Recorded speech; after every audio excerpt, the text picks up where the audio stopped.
देखिए, आज भूगोल का फिर लघु उत्तरीय का दूसरा वीडियो बना रहे हैं। इससे फिर आपको लघु उत्तरीय क्लियर हो जाएगा। पहला बना दिए हैं, आप उन सभी जाके देख सकते हैं। जो स्टूडेंट को लगता है कि हमको लघु उत्तरीय क्वेश्चन याद नहीं होता है, उस सब के लिए समझे। क्वेश्चन संख्या माने कि क्वेश्चन इसमें है, भारत में वनों का ह्रास होने का प्रमुख कारण क्या है। तो वनों का ह्रास, आप लोग ये बताइए कि जंगल को लोग काटे क्यों जा रहे हैं, मन में सोचिए। तो हम आपको बताते हैं, जनसंख्या बढ़ रहा है ना। तो जैसे जैसे जनसंख्या बढ़ेगा तो उसको खेती करने के लिए जगह चाहिए, घर बनाने के लिए माने कि जगह चाहिए, और भी बहुत आवश्यकता होती है। और इसके अलावा तो माने कि ये तो भूमि की आवश्यकता हुई। तो अगर तुम्हारे जंगल पर, तुम्हारे भूमि पर अगर जंगल है तो क्या करोगे, घर बनाने के लिए जंगल काट काटाओगे। और इसके अलावा होता क्या है कि फिर घर बनाने के लिए, टेबल कुर्सी के लिए आपको लकड़ी की जरूरत होती है। इससे भी जंगल को सफाया किया जा रहा है, समझ गया। तो यही सब कारण है भारत में वनों का ह्रास होने का, यही सब कारण है। अब इसमें देखिए क्या लिखा गया है कि भारत में वनों का ह्रास होना एक बड़ा कारण कृषिगत भूमि का फैलाव है। कृषिगत बोले ना, कृषि करने के, कृषिगत भूमि का फैलाव। अब लोग बढ़ेगा तो कृषि बढ़ेगा ही। अब आवश्यकता ज्यादा है तो कृषि कहाँ करेंगे हम लोग, कृषि भूमि पर ही करेंगे। अगर उस भूमि पर जंगल है तो जंगल को तो सफाई करेंगे ना। तो वनों का इससे भी ह्रास होता है। उसके बाद है वृद्धि गति से, माने कि जनसंख्या दर के वृद्धि गति, जिसके वजह से उसे रहने के लिए वनों को काटकर आवास मतलब घर, वनों को काटकर आवास कारखाने बना रहे हैं। सब वनों काट के आवास कारखाने बना रहे हैं। और देश के आर्थिक स्थिति सुधार करने के लिए जगह जगह, मान के लिए रेलवे लाइन बिछाने के लिए बहुत सारे वन को खराब किया गया। बड़े बड़े बांध का निर्माण करने के लिए बहुत सारे वन को काटा जाता है। तो भारत में वनों का ह्रास होने का यही कारण है, समझ गए। कोई दिक्कत, आगे बढ़े। उसके बाद लिखा है, वन से हमें क्या लाभ होती है। वन से हमें क्या लाभ होती है। सोचो मन में कि वन से हमें क्या क्या लाभ होता है। थोड़ा देर के लिए सोचो। देखो, हम जो टेबल कुर्सी घर बना रहे हैं उसका लकड़ी कहाँ से आ रहा है, आ रहा है ना। उसके बाद हम लोग ऑक्सीजन जो ले रहे हैं पेड़ पौधा से आ रहा है, तो ये भी एक फायदा हुआ। पशु के चारा मतलब उसका पशु का भोजन हमें वन से ही प्राप्त हो रही है। इसके अलावा और बताइए था, वायुमंडल संतुलन का अच्छा बरकरार रखने के लिए वन सबसे ज्यादा उत्तरदायी है ना। तो इससे क्या हो रहा है कि वन से हमें ये सब लाभ हो रही है ना। अब इसमें देखिए क्या लिखा गया है, वन से हमें क्या लाभ है। तो वन से हमें निम्नलिखित लाभ है। आप क्वेश्चन जब भी इसका सोल्व करेंगे परीक्षा में तो आप लिखेंगे कि वन से हमें निम्नलिखित लाभ है, क्योंकि उस निम्नलिखित का अर्थ होता है नीचे लिखी गई, तो नीचे 4-5 लाइन में अगर माने कि स्टेप बाय स्टेप लिखते हैं तो वहां हमें निम्नलिखित लगाना जरूरी होता है, समझे। है क्या, वन से हमें निम्नलिखित लाभ है। वन से हमें ऑक्सीजन की पूर्ति होती है, ये तो प्रथम बात है। दूसरा है पशु के लिए चारा मिलता है, ये भी बता दिया आप लोग को। तीसरा है आवास बनाने के लिए, घर बनाने के लिए लकड़ी की आवश्यकता है। क्या अब न माने कि लोग माने कि ईटा पत्थर के बना रहा है घर, लेकिन कुछ दिन पहले नहीं ना था ईटा पत्थर, इसका उतना विकास नहीं ना हुआ था, तो लकड़ी पर ही आश्रित है। आजकल भी देखिएगा घर में बहुत सारे लकड़ी मिलता है ना। तो आवास बनाने के लिए भी लकड़ी चाहिए। वायुमंडलीय संतुलन बरकरार रखने के लिए, क्योंकि अगर वन नहीं रहेगा तो वायुमंडलीय संतुलन अगर बिगड़ा तो पूरा विश्व समाप्त, पूरा विश्व जलमग्न हो जाएगा। याद रखिएगा, वायुमंडल इतना गर्म होते जा रहा है, अगर वन को अगर आप बचाएंगे नहीं रखेंगे तो एक दिन ऐसा आएगा कि सारी ग्लेशियर पिघल जाएगी और पूरा विश्व जलमग्न हो जाएगा। उस दिन इंसान का क्या अस्तित्व रहेगा, मर जाएगा क्या। तो वन से हमें ये सब लाभ होती है। अच्छा, विलुप्त, यहाँ अगला क्वेश्चन है, कुछ विलुप्त होने वाले प्राणी का नाम लिखना है। बुआ जी इसको तो आपको याद करना होगा, क्योंकि ये तो 2-4 को होता है। तो विलुप्त होने वाले में याद क्या करना है, तुम देखो ना पहले क्या था आज नहीं है। कबूतर अब धीरे धीरे कबूतर को देख रहे हैं, धीरे धीरे उसका अस्तित्व समाप्त हो जा रहा है, मोर समाप्त होते जा रहा है, बाघ, पशु पक्षी, ये सब समाप्त होते जा रहा है ना। तो इसमें क्या लिखा गया देख लिए, कृष्णा, शार्क, मगरमच्छ, ये सब क्या हो रहा है, अब विलुप्त हो रहे हैं। चीता, कछुआ, भेड़िया, डायनासोर, अनुपम मृग, कबूतर, नीलगाय, सिंगा, ये सब क्या हो रहा है, विलुप्त धीरे धीरे होते जा रहे हैं। वाय देवी कभी कभी दिख जाता है, लेकिन कभी कभी दिखता है, क्या हमेशा नहीं दिखता है, मतलब इसका संख्या धीरे धीरे घटते जा रहा है, ये विलुप्त होते जा रहे हैं। आज से 10 वर्ष पहले के बात करते थे हम लोग, बहुत देखते थे, चिड़ै, मैनी, ये सब बहुत उतार आता था, लेकिन आजकल देखते नहीं करते, सब धीरे धीरे समाप्त हो रहा है। क्या तो विलुप्त होने वाले जंतु, तब माने कि पशु, तो माने कि विलुप्त होने वाले जानवर के बारे में लिख सकते हैं, कोई दिक्कत नहीं। आगे देखिए, चिपको आंदोलन से क्या समझते हैं, बड़ी सुंदर है चिपको आंदोलन। चिपको आंदोलन के बारे में जानते हैं? चिपको का अर्थ क्या होता है, चिपकना। चिपको का अर्थ होता है चिपकना। तो हम तुमको बताते हैं, उत्तराखंड में, समझ गए, बहुत पहले की बात है कि उत्तराखंड में हुआ क्या कि उत्तराखंड में सुंदरलाल बहुगुणा के नेतृत्व में एक आंदोलन चलाया गया था। उस आंदोलन का मेन उद्देश्य था कि पेड़ को बचाना। कहाँ, किससे, वहां के ठेकेदारों से। अब ठेकेदारों को तो फायदा होता है ना, 5,000 में कोई पेड़ खरीदा, 20,000 में बेच दिया तो फायदा होगा, तो उससे पेड़ से क्या लाभ है, हानि है, उससे तो कोई मतलब नहीं है। तो उत्तराखंड में सुंदरलाल बहुगुणा के नेतृत्व में एक आंदोलन चलाया गया, जिस आंदोलन का नाम था चिपको आंदोलन। तो इसमें हुआ क्या कि वहां के जनजाति, स्त्री पुरुष जितना लोग थे, पेड़ को काटने जाता था तो लोग उससे चिपक जाते थे कि पेड़ को नहीं काटिए, पेड़ को नहीं काटिए, लेकिन फिर भी लोग सब उसको मार के, काट के, पेड़ को काट के ले जाता था। तो पेड़ में चिपक कर जान देना चिपको आंदोलन कहलाया।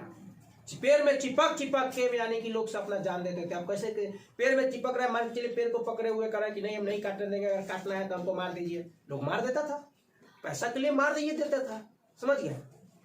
तो इसी का नाम पड़ गया चिपको आंदोलन। समझे क्या है? उत्तराखंड के टेहरी ग्राम में सुंदरलाल बहुगुणा के नेतृत्व में एक आंदोलन चलाया गया था। इस आंदोलन का मेन उद्देश्य था कि पेड़ों में चिपककर पेड़ को बचाना, लेकिन किससे?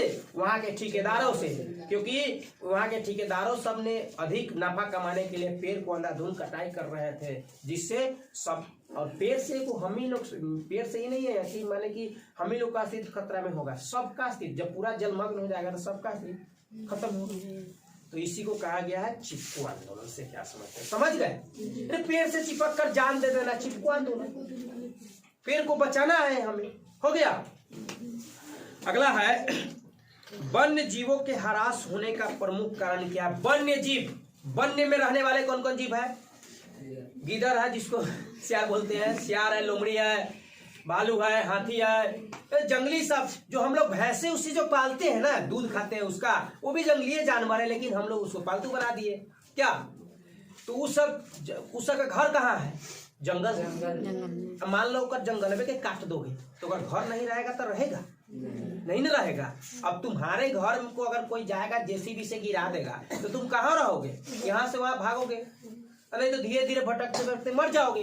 तो उसी प्रकार हुआ, पहले बहुत सारे जंगल थे, तो बहुत जंगल था तो बहुत से जीव रहते थे जंगल में, उसका घर है वो, तो वहां पे रहते थे। लेकिन हुआ क्या कि लोग अत्यधिक फायदा के लिए, चाहे बताए ना कि जंगल का ह्रास क्यों हुआ, उस सब के वजह से जंगल की कटाई शुरू हो गई, और जब जंगल की कटाई हो गई मतलब उसका घर खत्म हो गया।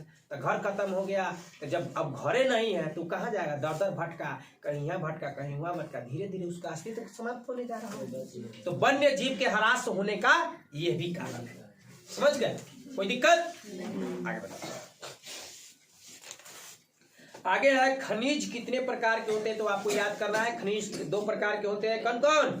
धात्विक खनिज और अधात्विक खनिज। तो इसमें यहाँ पे कुछ ऐसे क्वेश्चन है जो आपको थोड़ा याद करना पड़ेगा। समझाने वाले क्वेश्चन को हम समझावे कर रहे हैं। यहाँ पे है धात्विक खनिज कितने प्रकार के होते हैं, VVI क्वेश्चन है। धात्विक खनिज 2 प्रकार के होते हैं। अब धात्विक खनिज को भी 2 भागों में बांटा गया है। पहले खनिज, धात्विक खनिज और अधात्विक खनिज। अब धात्विक खनिज भी 2 प्रकार के होते हैं, एक में है लौहयुक्त और 2 में है अलौह। अब तुमसे पूछेगा लौह युक्त खनिज और अलौह युक्त खनिज में क्या अंतर है, ये भी VVI है। इसमें अभी जो भी पढ़ा रहे हैं ना सब VVI आप रट सकते हैं अच्छा से, और जो भी प्रॉब्लम होता है आप क्लास में पूछिए या वीडियो के माध्यम से पढ़िए, जहां से आपको सीख मिलता है वहां से उठा लो। ज्ञान जहां से मिले वहां से बटोर लेना चाहिए, छोट बड़ लिखो। ये कहावत आप लोग सुने होंगे, कबीरदास का है, जाति न पूछो साधु की पूछ लीजिए ज्ञान, और मोल करो तलवार की परा रहने दो म्यान। यह है ना, तो जिससे ज्ञान लेना है तो उसको ये नहीं देखो कि ये छोट व्यक्ति है कि छोट जाति है, कहाँ क्या, सीधे ज्ञान लो बस। आगे देखो, लौह युक्त खनिज, जिन धात्विक खनिज में लौह का अंश, माने कि जिस खनिज में लोहे का अंश हो लौह युक्त खनिज कहलाता है, और जिस खनिज में लोहे का अंश न हो, कोई दिक्कत, जिस खनिज में लोहे का अंश हो लौह युक्त खनिज कहलाता है, और जिस खनिज में लोहे का अंश न हो अलौह युक्त खनिज कहलाता है। क्या कोई दिक्कत? आगे बढ़ते हैं। ध्वनि प्रदूषण से कौन सी बीमारी होती है? ध्वनि प्रदूषण आप लोग जानते हो, आजकल गांव घर में खूब ध्वनि प्रदूषण होता है। ब्याह शादी का दिन है ना, बजा बना देगा और में टन खेसरिया के गीत बजाने लगे। भाई किसी का भी गीत बजाया उससे मतलब मैंने कि खेसरिया का हो, पवन सिंह का, किसी का भी गाना बजाने लगता है, कोई दिक्कत नहीं है, जिसका भी गीत बजाया ठीक है। आए देखिए, तो उससे क्या होता है? ध्वनि प्रदूषण होता है, और सिर्फ गाना से ही ध्वनि प्रदूषण नहीं होता है, सुनिए, हाला गुला से भी ध्वनि प्रदूषण होता है, गाड़ी घोड़ा भी चलता है उससे भी ध्वनि प्रदूषण होता है, मतलब पीपा पीपा पीपा जो बजता रहता है ना उससे क्या होता है? ध्वनि प्रदूषण होता है, ध्वनि प्रदूषण। और ध्वनि प्रदूषण होता है ना तो सबसे बड़ा रोग हृदय घात होता है उसको, समझ गए? इसमें देखिए, ध्वनि प्रदूषण से निम्नलिखित रोग है, देखो, बहरापन, हमेशा कान में तोरा बजते रहो तो कुछ होता, कुछ दिन के बाद ऐसे होता कि तू सुन रही है बंद कर की कोनो गाड़ियों बोल दो तो फायदा में रहवा न देवा वो तो उलझे सुन में नहीं करवा तो कथी जवाब रखना है। तो बहरापन होगा पहला। दूसरा है हृदय रोग, हृदय पर यहाँ पे ध्वनि डायरेक्ट यहाँ पे अटैक करता है, समझे? उसके बाद चिड़चिड़ापन, चिड़चिड़ापन का अर्थ जानते हैं? गांव घर के मर्द लोग भी चिड़चिड़ापन होता है, लेकिन ज्यादातर औरत चिड़चिड़ापन, क्यों? क्योंकि काम धंधा ज्यादा करता है।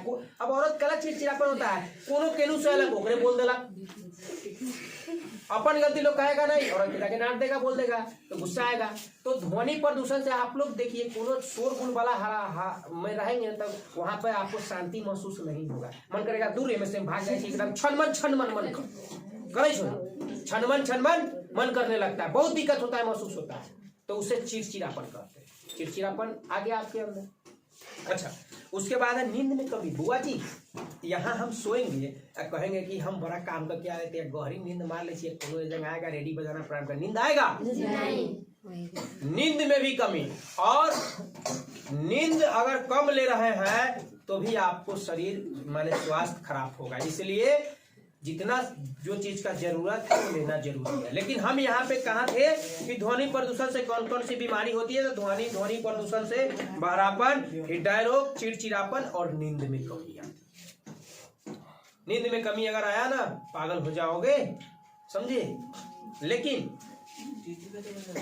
अभी नींद में कमी लाना, 1.5 महीना समय बचा है एग्जाम का, अभी नहीं ये नहीं कहना कि सर जी बोले हैं कि नींद में कमी नहीं लाना है, सोना है, हो जाएगा आपका करियर खराब। मेहनत करो, पढ़ाई करो, जीवन में कुछ लक्ष्य लेके चलो।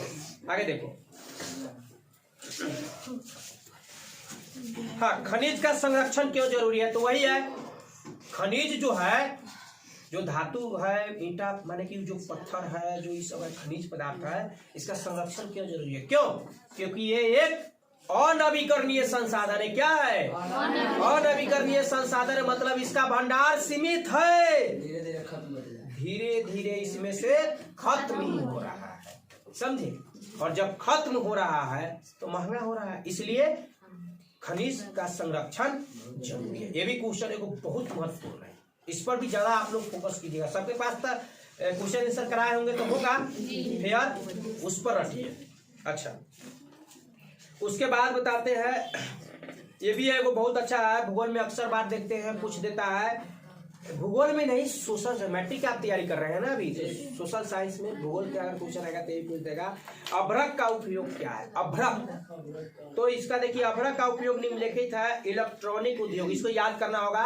अभ्रक का उपयोग होता है इलेक्ट्रॉनिक उद्योग, आयुर्वेदिक दवा में, और आयुर्वेदिक दवा में ये दोनों में क्या होता है, अभ्रक का उपयोग होता है। चूना पत्थर का उपयोग, ये सब छोटे छोटे क्वेश्चन इसको आप याद कर लीजिएगा। बड़ा बड़ा हमारे ऊपर छोड़ दीजिए ना, फिर कितना भी बड़ा हो कोई दिक्कत नहीं है, संस्कृत का हो, हिंदी का हो, मैथ आप लोग रटिए। इतना बेहतरीन तरीका से भी मैथ पढ़ाते हैं फिर भी आप लोग नहीं रटते। बाकी बात टोटल का लघुत्री हमारे ऊपर छोड़ दीजिए, हम सब करा देंगे। आगे देखिए, एल्युमिनियम का उपयोग क्या है। एल्युमिनियम, एल्युमिनियम का छिपा लोटा गाँव घर में रहा ना, एल्युमिनियम का नहीं रहता है। आगे देखिए, तो एल्युमिनियम का निम्नलिखित उपयोग है वायुयान निर्माण में, वायुयान हेलीकॉप्टर बनाने में एल्युमिनियम का प्रयोग किया जाता है, क्योंकि वो हल्का होता है। लोहा से एल्युमिनियम क्या होता है, हल्का होता है और मजबूत भी होता है। तो एल्युमिनियम का उपयोग होता है वायुयान निर्माण में, विद्युत उपकरण में भी, विद्युत उपकरण में एल्युमिनियम का तार बनाया जाता है, उसमें निर्माण होता है। बर्तन बनाने में भी देखा होगा सबके घर जो तसला है ना, अधिकतर तौर पर एल्युमिनियम का ही होगा। हाँ, टीन के कभी काल केकरो केकरो हो, तो अब टीन के तो जमाना खत्म हो गए, अब एल्युमिनियम के होते हो।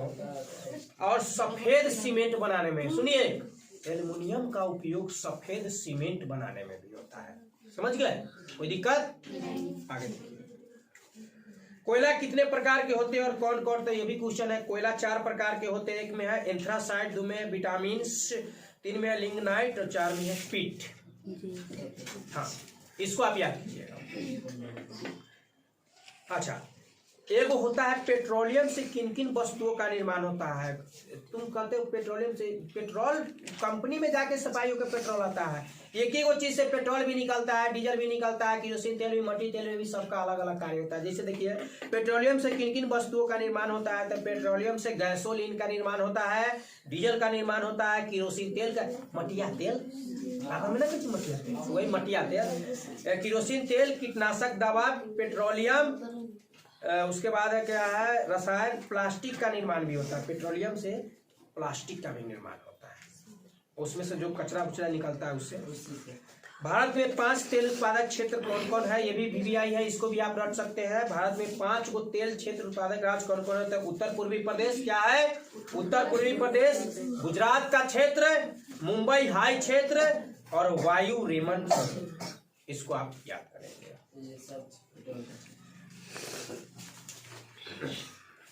ये सब छोटा मोटा जो क्वेश्चन सब ना है, ये सब आपको याद करना पड़ेगा। कृषि योग भूमि कितने प्रकार के होते हैं। अच्छा, एक सेकेंड, ये वो क्वेश्चन आप लोग को लिखा ही नहीं है, VVI है, वो बताए थे। माने व्यर्थ, बंजर व्यर्थ भूमि से आप क्या समझते हैं। कृषि योग बंजर व्यर्थ भूमि से, तो ऐसे भूमि जिस पर पिछले 5 वर्षों से खेती नहीं होती है लेकिन विशेष तकनीक के द्वारा खेती की जा सकती है, ऐसे भूमि के व्यर्थ बंजर भूमि का। माने कि ऐसी भूमि जिस पर पिछले 5 वर्ष या उससे अधिक से खेती नहीं होती है लेकिन उस पर खेती की जा सकती है, ऐसे भूमि को व्यर्थ बंजर भूमि कहते हैं। कोई दिक्कत। देखिए, उसके बाद यहाँ पे कृषि कितने प्रकार के होते हैं। कृषि के भी प्रकार आपसे पूछ देगा, 2 नंबर में क्वेश्चन ही पूछेगा। तो कृषि 4 प्रकार के होते हैं, एक में प्रारंभिक जीविका कृषि, 2 में गहन जीविका कृषि और 3 में वाणिज्य कृषि और 4 का तो ऑप्शन नहीं दिया है। अगला है अच्छी कृषि न होने का क्या कारण। एक सुंदर बात, कृषि में आप लोग सब आदमी तो किसान होंगे, कोई कोई होंगे नहीं होंगे, तो तुम लोग को पता होगा कि खेती करने के लिए क्या क्या चाहिए। खाद, पानी, सिंचाई, मेहनत, पैसा। अब पैसा नहीं रहेगा तो खाद कहाँ से लाओगे। तो यहाँ अच्छी खेती न होने का मेन वजह आपको बताते हैं कि कृषि अच्छी न होने का निम्नलिखित है कि मिट्टी का कटाव एवं गुणवत्ता का ह्रास। मिट्टी का कटाव होता रहता है क्योंकि हम लोग यहाँ नदियाँ बहुत ज्यादा है, हमेशा मिट्टी का कटाव होते रहता है, तो उसी गुणवत्ता की ह्रास होती है। अच्छा, घटिया बीजों का उपयोग। हम कृषि कार्य में घटिया बीजों का उपयोग भी एक बहुत यानी कि खराब चीज होता है, घटिया बीजों का उपयोग। उसके बाद श्वेत का छोटा का, खेत का छोटा का। एक बात और पहले भी बताए होंगे शायद, कि खेत का छोटा आकार है तो वहां उसमें कृषि अच्छा नहीं होगा, क्योंकि कृषि होने के लिए जुताई अच्छा होनी चाहिए। और छोट अगर खेत के आकार छोटा है तो उसमें जुताई अच्छा से होगा नहीं। खुरपी से चलिया दोगे ना तो कोदारी चला दोगे, ये काम न करोगे तो उससे खेती अच्छा आपको समझ गया।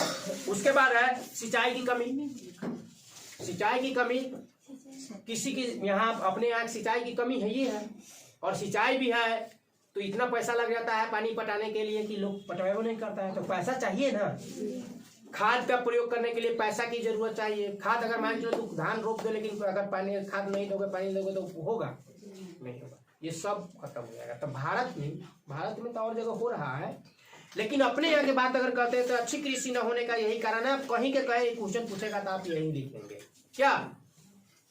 अगला है प्रदूषण फैलाने वाले 5 उद्योग का नाम लिखिए, ये आपको याद करना होगा। और प्रदूषण फैलाने वाले ऐसे तो जितना उद्योग है सब प्रदूषण फैलाता है, लेकिन सबसे ज्यादा प्रदूषण फैलाने वाले उद्योग ये 5 गो है। कौन कौन है? चर्म उद्योग, तेल शोधक उद्योग। चर्म उद्योग मतलब चमड़ा बनाने वाला। हाँ, चमड़ा के ना बनता है, जूता चप्पल जैकेट बेल्ट उद्योग में, माने उससे जो प्रदूषण निकलता है, धुआं निकलता है, वो ज्यादा घातक होता है। समझे? कोई दिक्कत? अच्छा एक सेकंड, हेलो, आगे देखिए।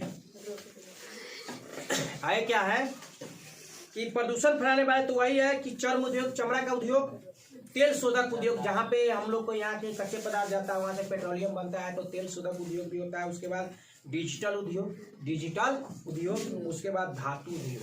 क्या होता है? धातु। उसके बाद पेपर उद्योग भी होता है, ये भी बहुत अति होता है। तो आप इस क्वेश्चन को भी अच्छा से रटने का प्रयास कीजिएगा। अच्छा, संचार के प्रमुख साधन कौन कौन है? संचार मतलब संसार ना, संचार मतलब यहाँ से कुछ वहां ले जाना, या चाहे वो कोई सामान हो। संचार में तो ज्यादातर मैसेज होता है। जैसे देखिए तो लिखा गया है, संचार के प्रमुख कारण निम्नलिखित है। डाक सेवा द्वारा भी आप समाचार पत्र भेज सकते हैं, टेलीग्राम द्वारा, टेलीफोन द्वारा, फैक्स द्वारा, रेडियो द्वारा। अब रेडियो द्वारा कैसे भेजेगा? यहाँ पे आएंगे, अपना चैनल में आएंगे, कहेंगे कि ढेंग में कुछ भी क्रिकेट का आयोजन हो रहा है, जितना लोग सुनेगा सबको पता चल गया।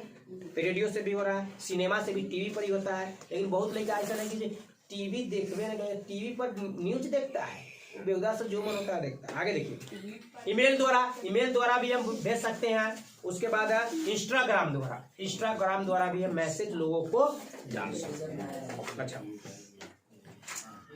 चलिए।